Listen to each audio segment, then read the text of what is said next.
सुप्रभातम्। ईषत् प्रफुल्ल सरसीरुह नारिकेल भूगद्रुमादि सुमनोहर पालिकानाम् आवाति मन्दमनिलः सह दिव्यगन्धैः शेषाद्रिशेखर विभो तव सुप्रभातम्। उन्मील्य नेत्रयुगमुत्तम पञ्जरस्थाः पात्रावशिष्ट कदलीफलपायसानि भुक्त्वा सलीलमथ केलिशुकाः पठन्ति शेषाद्रिशेखर विभो तव सुप्रभातम्।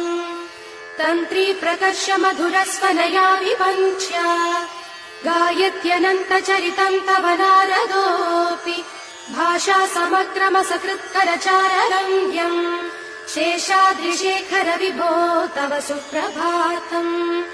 भृङ्गावळी च मकरन्दरसानुविद्ध झङ्कार गीत निनदैः सह सेवनाय